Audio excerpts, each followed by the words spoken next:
បាទជំរាបសួរអតិថិជនថ្ងៃនេះយើងមកធ្វើការអ៊ុតកញ្ចក់រថយន្តនៅព្រែកភ្នៅបាទយើងមើលទៅកញ្ចក់ខាងលើនេះគាត់បែកឆ្នូតវែងអញ្ចឹងយើងមើលស្នាមមុននឹងអ៊ុតយើងមើលទៅវាចេញស្នាមប្រេះអញ្ចឹងបន្ទាប់ពីយើងអ៊ុតហើយបាទវាបាត់ស្នាមប្រេះចាំងយើងលើសល់ស្នាមប៉ុន្តែសៃសក់តែប៉ុណ្ណោះបើយើងមើលឈរពីមុខឡើងយើងមើលទៅវាអត់ឃើញទេបើយើងមើលចិត្តនឹងសល់ស្នាមប៉ុន្តែសៃសក់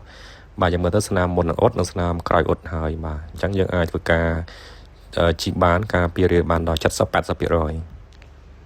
បាទអតិថិជនគាត់សម្រេចចិត្តជ្រើសរើសយកទឹកថ្នាំរបស់ប្រទេសអាមេរិកមកធ្វើការអ៊ុតកញ្ចក់បែកប្រេះសាំរបស់គាត់បាទដែលជាទឹកថ្នាំគុណភាពល្អអាចប្រើប្រាស់ជាប់បានយូរមិនមានការហើមអ្វីកាយរបស់យើងកំពុងតែរត់ចូលទៅតាមចន្លោះដែលមានស្នាមប្រេះហ្នឹងហើយបាទរងចាំបន្តិចរហូតដល់វាចូលសពទើបយើងធ្វើការកម្ដៅភ្លើង UV បាទដែលយើងប្រើប្រាស់ជាមួយនឹងភ្លើង UV ជាប្រភេទ professional អាជីពលក្ខណៈស្រុកគេដែលយើងយកមកប្រើប្រាស់ដើម្បីធ្វើការអ៊ុតកញ្ចក់ជួយអតិថិជនរបស់យើងបាទអញ្ចឹងយើងទុកឲ្យកាយរបស់យើងស្ងួតឲ្យយើងប្រើប្រាស់នឹងកម្ដៅ UV រួចយើងធ្វើការកោសកាយចេញមកវិញបាទហើយយើងអាចការពារកញ្ចក់របស់យើងពីការរីករាលដាលរហូតដល់90 ដល់ 95% បាទទៅតាមប្រភេទកញ្ចក់តាមប្រភេទបែកនៃកញ្ចក់របស់យើង